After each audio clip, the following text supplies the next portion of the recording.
Do you remember the day you finally stopped being angry at her?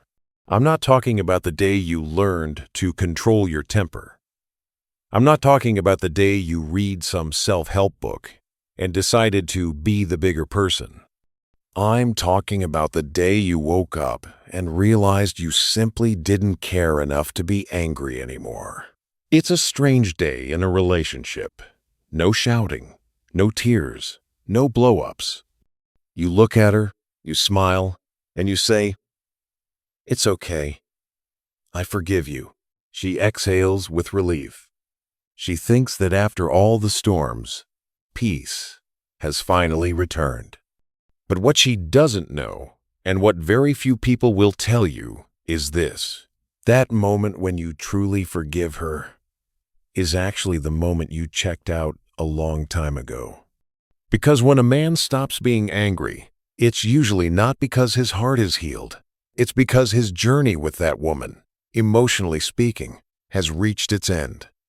And if today you're feeling that hollow peace in your own relationship, this video isn't here to drown you in sadness. It's here to wake you up. Because you have two roads ahead. Either you'll resurrect what's slowly dying, or you'll learn to leave like a real man, clearly, cleanly, and with strength, not like a ghost quietly fading into nothing. Let's start with a simple question. Throughout all your years together, do you remember the last time you two actually fought? I'm not asking about the last time you raised your voice. I'm asking about the last time you cared enough to stand there and explain yourself, to defend your feelings, to try to make her understand even though you knew she probably wouldn't get it. Most of us men were taught that a mature relationship is one where the fighting stops, where you choose peace over being right, where you say "I'm sorry" even when you're not wrong, just to keep the waters calm. And that's true, to a certain extent. But there's a razor-thin line between choosing peace because you love her and choosing peace because you don't love her enough to fight for her anymore. Most women never see that line. And a lot of men don't realize they've crossed it until they're miles past it. I've spoken to hundreds of men in their 40s, 50s, and 60s. They've told me about their dead marriages and broken relationships. And I've noticed one recurring theme. They didn't leave with a bang. They left in silence. And that departure always began with one tiny moment. The moment they stopped demanding to be understood. The moment they realized that her understanding the thing they once craved so desperately, it made them cry no longer held any value for them. In that moment, they started leaving. Even though their bodies stayed, even though they still said, "I love you," before bed, even though they still provided, still did the chores, still showed up at the dinner table, they had emotionally withdrawn from the game. And the woman next to them? She had no idea, until one day she realized it. And by then, it was always too late. Picture this. For years, you and her have lived in a loop. She does something that hurts you. You try to explain. She doesn't get it, or she doesn't want to. You get frustrated. She gets defensive. A battle erupts. Then it settles down. But it never really ends. It just pauses, waiting for the next time. That's the pulse of a dying relationship. And then, one day, something shifts. She does it again. She reacts in that familiar way, and you know exactly where it's headed. You feel that familiar heat rising in your throat. You're ready for the battle. But then you stop.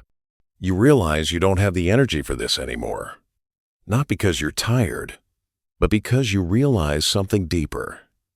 She's never going to get it, and whether she gets it or not, simply doesn't matter to you anymore.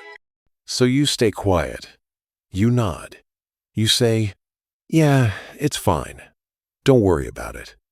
For her, This is the first time in forever that there's no fight. She looks at you, relieved. She thinks, he's finally listening. He's finally matured.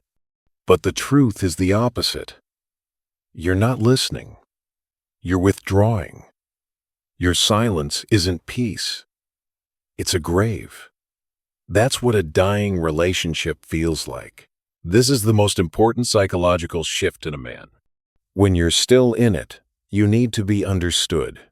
You need her to see your pain.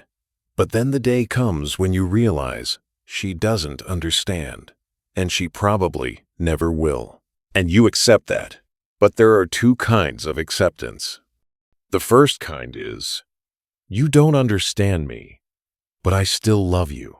The second kind, the kind that signals the end, is, you don't understand me, and I realize I don't need you to anymore, because you're no longer the person I want understanding from. That's when you stop placing your expectations on her. And when expectations disappear, disappointment follows them right out the door. Look at those two words, I forgive you. In a normal context, they're a bridge. They reconnect two broken shores. The woman hears them, and she breathes easier. She thinks she's just been given a ticket back home. But in this context, it's a door closing. She hears the forgiveness and thinks she's been forgiven so she can stay.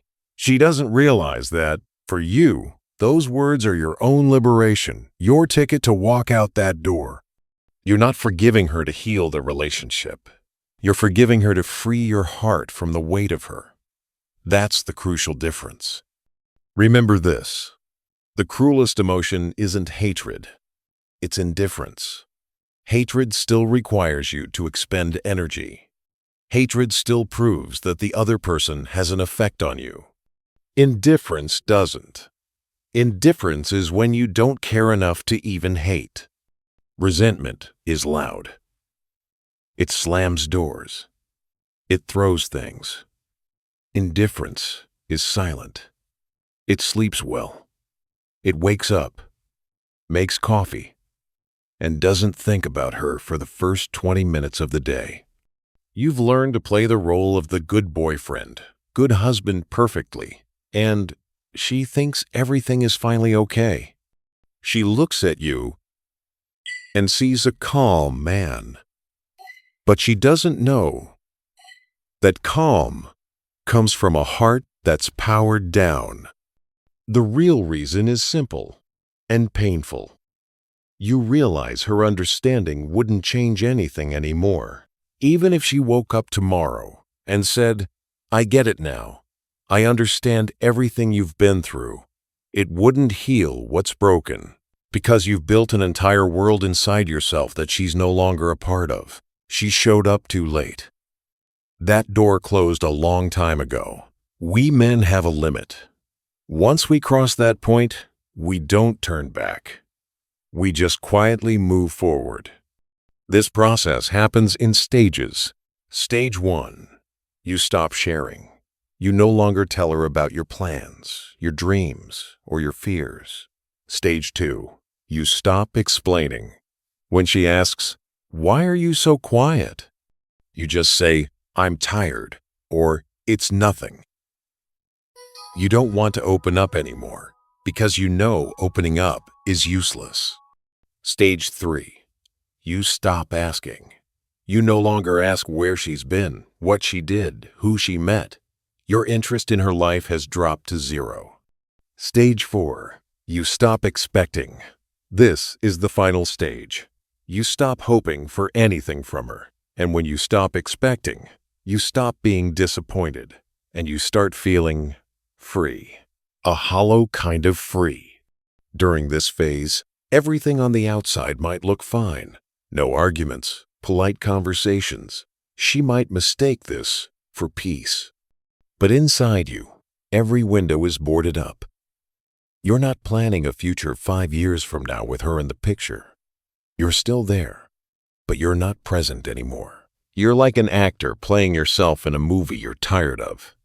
And then she does something again, and this time, You don't cry, you don't yell, you don't get sad. You just look at her and say, "It's okay, I forgive you." That's not generosity. That's a goodbye. You forgive to set yourself free. And once you're done forgiving, you're ready to walk. This forgiveness, something that should be a sign of healing, becomes the surest sign that it's all over. This is the most important part of the video. If you see yourself in what I've described, you can't just keep swimming in these emotions. You have to act. Because a real man doesn't let his life slip away in indifference and slow decay. You have two, and only two, paths ahead. Path 1. Wake up and rebuild. If you still have some hope left. If deep down, you still love this woman, but you've gotten lost in your own silence, then it's time to break it. And remember, breaking it doesn't mean anger or blame. Breaking it means leadership. You need to have one final conversation. A conversation completely different from all the ones before. This isn't a conversation to beg for her understanding. It's not to complain about your pain. This is a conversation to declare your boundaries. Say to her, in the calmest, most certain voice you can muster, "I've been here. All this time. I've been here. I've waited. I've tried to make you understand what's in my heart, but maybe I did it the wrong way. And the consequence is, I stopped waiting. I stopped hoping. My heart, emotionally, left this relationship a long time ago, even though my body stayed. Today, I'm telling you this not to blame you. I'm telling you this because I still love you, and I want to give us one last chance. But things have to change. I'm not going to stay silent and just endure anymore. I'm not going to pretend everything's okay when it's not. From now on, I'll tell you when you hurt me. And I need you to listen, really listen. If you can't, I won't be able to stay. This is leadership. You're reopening the door to communication, but with a new set of rules. The rules of a man who knows his worth, who knows what he deserves. Either she'll wake up and fight with you to save this relationship, or she'll show you that she can't give you what you need. Either outcome is better than living in this dead indifference. Path 2. Leave like a man. If you know for certain it's over. If, in your gut, it's truly over. If the fire is out, and there's not even an ember left. If you're only staying out of obligation, out of habit, or because you're afraid of hurting her, then listen to me. Leaving in silence is the worst, most cowardly thing you can do to both of you. You think you're protecting her from the truth? You're robbing her of the chance to know the truth and to heal. You think you're being kind? That fake kindness is worse than a brutal truth. A man of value, a real man, doesn't let his woman live in an illusion. He has the courage to face his own pain and hers. Go to her, look her in the eyes, and say, "I'm sorry. I'm sorry I wasn't brave enough to say this sooner. I'm sorry I let you live in the illusion that everything was okay.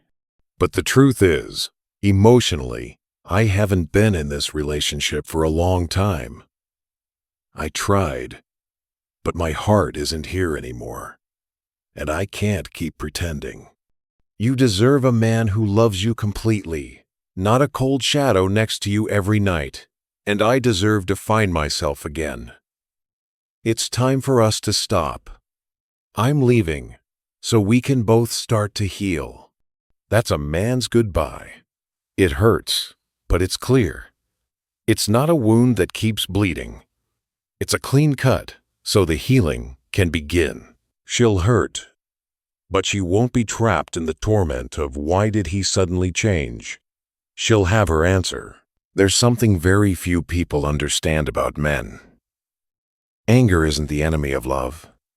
Anger is proof that you're still invested. Disappointment is the same. It's just hope that's been wounded. You can't be disappointed in someone you no longer expect anything from. So when a man stops being angry, when he stops being disappointed, when he can forgive without needing anything in return, don't be mistaken. That's not reconciliation. That's the moment he stopped waiting. And when a man stops waiting, he's already gone, long before his feet ever cross the doorstep. But if you're the man listening to these words, I want you to remember one thing. Silence isn't a fortress. It's a prison you built yourself. Break out of it.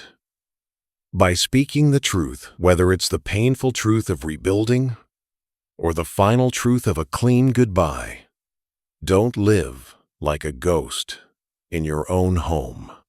Because you deserve to live a life with real feelings, whether it's joy or sadness, love or pain. And so does she. Sometimes, the bravest thing isn't staying and enduring. It's having the courage to say what can't be said, and to move forward not in silence, but in truth.